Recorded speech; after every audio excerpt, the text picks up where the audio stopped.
After an 18-hour hospital shift, I came home and my key didn't fit. My stepmother said, "Pay us $26,000 and we'll let you in. Your sister needs a vacation." I just nodded and said, "Understood." Then I walked away. The next morning, she found a letter at the door and started screaming so loud the neighbors came outside. After an 18-hour hospital shift, I came home and my key didn't work. My stepmother said, "Pay us $26K and we'll let you in. Your sister needs a vacation." I just nodded and said, "Understood." Then I walked away. The next morning, she found a letter at the door and started screaming so loud the neighbors came outside. There's a certain kind of tired that doesn't come from lack of sleep. It sits in your bones, behind your eyes, in that hollow part of your chest where joy is supposed to live. That's the kind of tired I was when I got home. I'd been on shift for 18 hours straight, not just filling charts or monitoring vitals. I'd cracked a rib doing chest compressions on a teenager whose parents were still in the waiting room. I'd pronounced 3 people dead. I'd brought 2 back. I had dried blood on my sleeves and the stench of antiseptic buried in my skin. What I needed, was a shower, a quiet meal, and maybe 4 hours of sleep before I had to be back at the hospital in the morning. That was it. That was my whole wish list. So when I pulled into the driveway and my key didn't fit, my brain couldn't even process it at first. I turned it again, jiggled it, stared at it like it might apologize. Then the door opened. My stepmother stood there in yoga pants and a wine-stained tank top, holding her phone in one hand and an attitude in the other. "Oh," she said, like she'd forgotten I existed. "You're back early." Behind her, my stepsister lounged on the couch in my hoodie, scrolling TikTok like she owned the place. Her boyfriend, who hadn't worked a single day since moving in, was halfway through a bag of chips I bought. "The key doesn't work," I said. "Right," she replied. "We changed the locks. Rent's gone up. You want to stay here? It's $26,000. Back rent. Plus utilities. Your sister needs a vacation. And frankly, you're a doctor. You can afford it." She said it like she was doing me a favor. I stood there, holding my duffel bag, shoes sticking to the welcome mat. I didn't say anything for a moment. Just looked at her. Really looked. The woman my father married while I was still learning to shave. The one who told me to call her Lisa, because stepmom sounded too formal, but who never once treated me like family. "Did Dad approve this?" I asked. She smirked. "Your father's overseas. This is my house when he's gone. I make the rules." I looked past her into the living room. My old textbooks were stacked on the floor, still in the same spot I left them. My name was still on some of the utility bills. "I paid them last month." "Understood," I said. I nodded once. Turned, and walked back to my car. I didn't slam the door. Didn't yell. Just drove off into the night, the ache in my chest sharper than any shift I'd pulled. I slept in the call room at the hospital, on a plastic mattress, wrapped in a scratchy blanket that smelled like disinfectant. And while I slept, fitfully, shallowly, they celebrated. Probably toasted with boxed wine to their genius idea of extorting me. Maybe my sister posted about it online, a TikTok with some petty caption about how freeloaders don't get free rides forever. What they didn't know was that I'd been waiting for this moment for years. The next morning, while they were still asleep, probably nursing hangovers and delusions, I drove back. Knocked once, then laid the envelope right in the center of the doormat, where she'd be sure to see it. Then I parked down the street and waited. 15 minutes later, right on schedule, because she always checked the front step around 9:30 a.m., like clockwork, the front door creaked open. Lisa emerged in fuzzy slippers, holding a mug that said, "Number 1 Mom," in peeling glitter. She bent down, picked up the envelope, opened it, and screamed. Not a sharp gasp, not a cry of surprise. A full-throated, soul-shaking, "Someone has died" scream. Lights flicked on in the house across the street. A dog started barking. Curtains moved. The neighbors came outside. From the safety of my car, I watched her face contort. Rage, panic, confusion. Like someone had just told her the world was ending. She called for her daughter. My stepsister stumbled out, squinting in the sunlight, took one look at the paper, and started shouting. I didn't move, didn't smile, didn't flinch. I just waited, because this was only the beginning. I used to think of that house as safe. When I was a kid, it was the place I ran to after soccer practice, after school, after heartbreaks and scraped knees. The fridge always had orange Gatorade. My dad always smelled faintly of soap and hospital-grade sanitizer. He'd come home late, but still managed to sit beside me while I did homework, nodding off with a medical journal in his lap. My mom kept the house warm, literally and figuratively. She liked throw blankets, cinnamon candles, and hugging too long. Then she died. I was 12 when the car accident happened. One minute she was picking up party favors for my birthday. The next, She was gone. My dad didn't cry at the funeral. He held it together for me. But I remember how tightly he gripped my shoulder in the pew. Like if he let go, we'd both collapse. For a while, it was just us.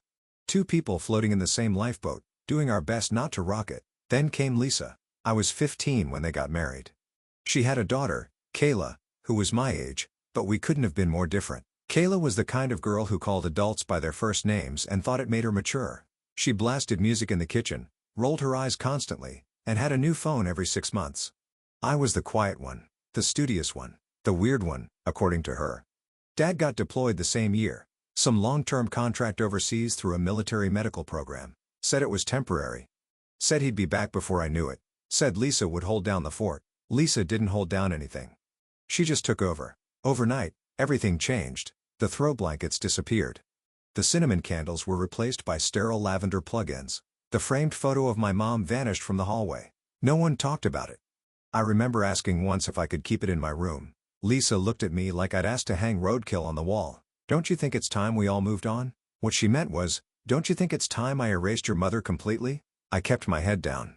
Focused on school. Got into college early, pre-med.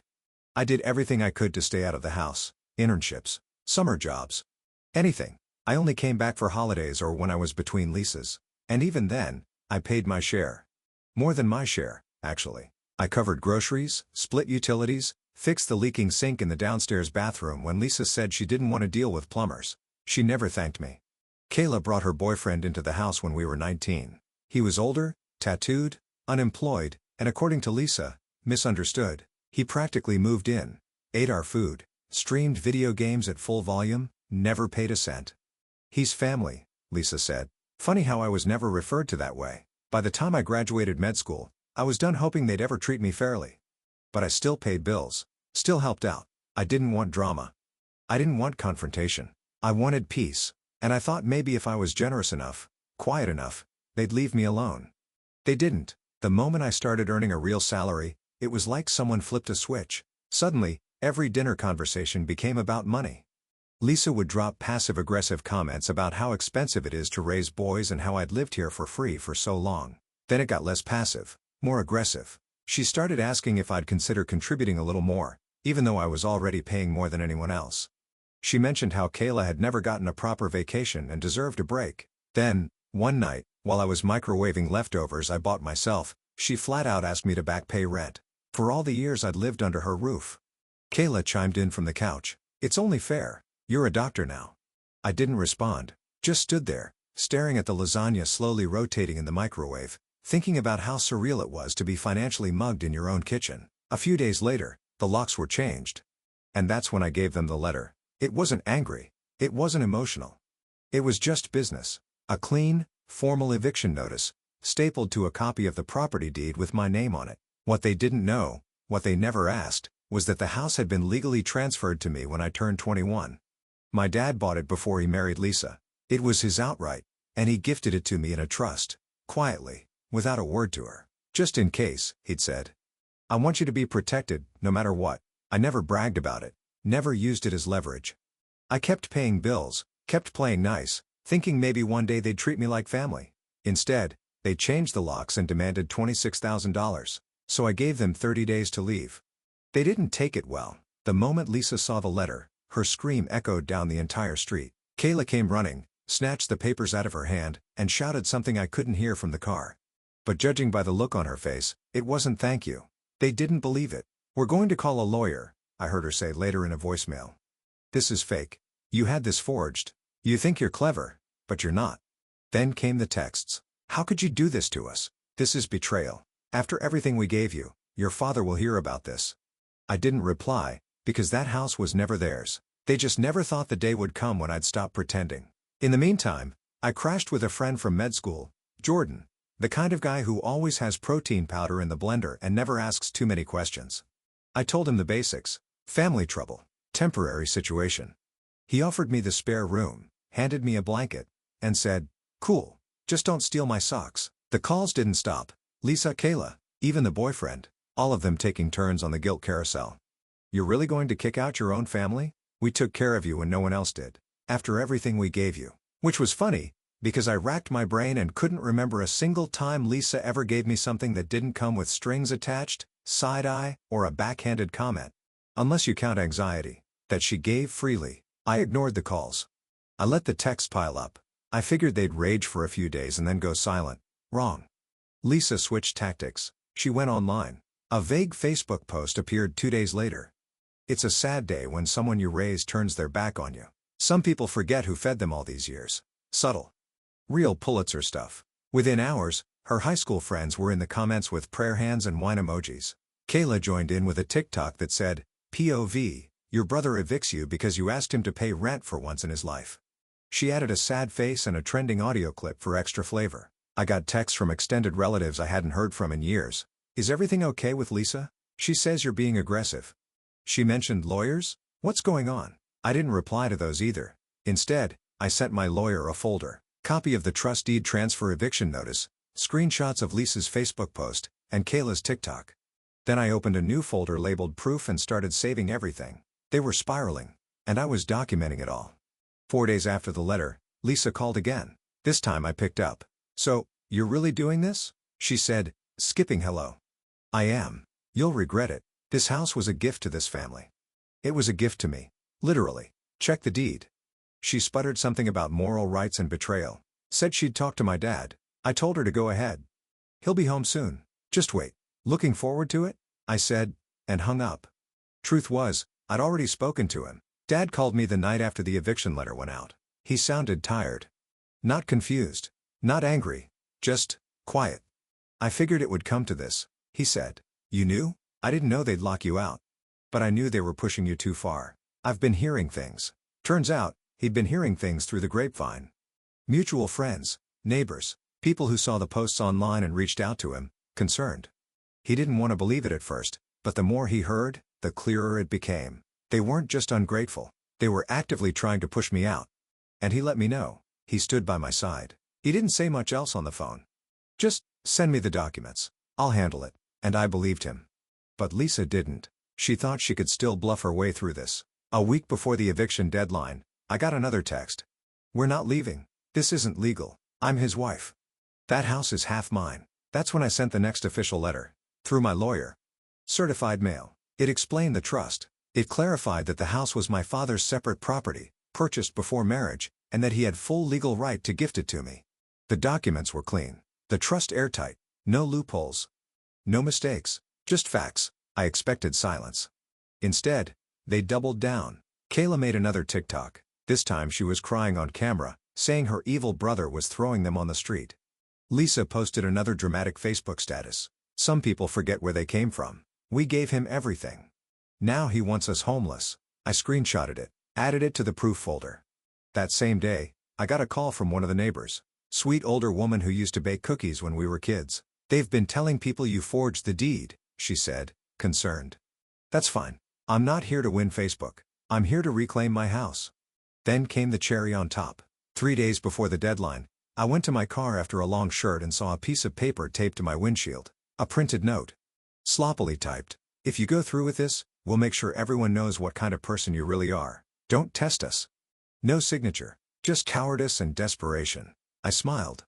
Took a photo. Added it to the folder. Because that's the thing about threats. When you've already lost your patience, your peace, and your tolerance, there's nothing left to threaten. Let 'em talk. Let 'em post. Let them scream. I had the deed. I had the law. And most importantly, I had enough. The deadline was almost here. And so was my dad. The eviction deadline came on a Thursday. I didn't sleep the night before. Not because I was nervous. Because I was ready. That kind of ready where your chest is tight and your thoughts are laser focused. I had the documents printed. I had the attorney on standby. And I had my patience buried somewhere deep beneath 6 years of silence. They hadn't packed. Of course they hadn't. The curtains were still drawn. Kayla's boyfriend's car was still in the driveway. Someone had left a pizza box on the porch like that was going to scare me off. At exactly 10:00 a.m., I arrived. Not in scrubs. Not straight from a shift. I took the day off. Wore a button-down shirt. Even combed my hair. If they were going to see me as the villain, I might as well look put together while doing it. I knocked once. Lisa answered. No makeup. Arms crossed. She didn't look surprised to see me. Just smug. We're not leaving. Then this will be the last time I ask nicely. You think you can bully your way into your father's house? I held up a copy of the deed. This isn't his house. It's mine. You have 30 minutes. She laughed. Actually laughed. You really think you can kick out your own family? Already did. The papers were filed weeks ago. You've ignored every deadline. Kayla came to the door next, eyes puffy like she hadn't slept, or maybe had just finished her third meltdown of the morning. This is illegal. You're throwing us into the street. No, I said. You chose not to leave. I gave you every chance. She glanced behind her. We called Dad. He's on his way. Good. I hope he makes it before the sheriff does. And right on cue, a car pulled up to the curb. My dad stepped out. 10. Slower than I remembered, but his presence was still commanding. Military background never quite leaves a man, even when he's in a cardigan. He walked up the path and looked at me first. Not Lisa, not Kayla. Me. Do you have a minute? We stepped aside, just far enough that the others couldn't hear. I read everything, he said. Every document, every message you forwarded. I'm sorry it got to this. I should have come home sooner. It's handled, mostly. He nodded, then handed me an envelope. What's this? Divorce papers. I filed them overseas. This is just the notarized confirmation. I stared at the envelope, then back at him. She never cared about this family, he said. She cared about control, about appearances, about bleeding you dry. I saw it too late, but I see it now. I didn't say anything. I didn't need to. Then he added, quieter, almost sheepish. I met someone. Overseas. She's kind. Gentle. She reminds me of your mom in ways that make me feel like myself again. I blinked hard. I'm not replacing her, he added quickly. But I think I deserve happiness too. You do. We turned back toward the house. Lisa and Kayla were now on the porch, watching us like hawks circling over their last defense. My father walked up first. Calm? Even. I know everything, he said. Lisa blinked. Everything what? The lies. The posts. The threats. The way you treated my son. I have nothing left to say to you. Kayla opened her mouth, probably to unleash something dramatic, but he cut her off. This isn't your house. It never was. Pack your things. Now. Lisa grabbed his arm. You're just going to throw us away? After all these years? He shook her off gently. You threw yourself away. Kayla turned to me, desperate. You can't just I can. And I did. I didn't raise my voice. I didn't flinch. I just stood there while two people who once laughed at my exhaustion and called it weakness suddenly realized I wasn't tired anymore. I was done. They tried to stall, tried to protest, said they needed more time. That it was unfair, that I'd ruined everything. But in the end, they packed. Lisa went first, shoving things into garbage bags, muttering about lawyers and revenge. Kayla stormed around the house for hours, slamming cabinets and crying into phone calls that never seemed to go her way. By sunset, the house was quiet. By midnight, it was mine again. I walked from room to room, barefoot, every light on. Not because I needed to see, but because I could. Because for the first time in years, the space didn't feel like a trap. It felt like a home. No tension in the walls. No fake smiles at the dinner table. No guilt for existing. Just quiet. Just peace. I brewed coffee at 2 a.m. because no one could complain about the noise. I stood on the porch with a blanket around my shoulders and watched the street Lisa used to claim as her kingdom. It looked smaller now, less threatening, like something I'd finally outgrown. And when I turned around, I didn't see the ghosts of old arguments or half-swallowed rage. I saw possibility. Clean floors. Empty walls. Space to breathe. My house. My rules. My peace. It's been 6 months. Kayla moved in with her boyfriend's parents. That didn't last long. From what I hear, they kicked them both out after a few weeks.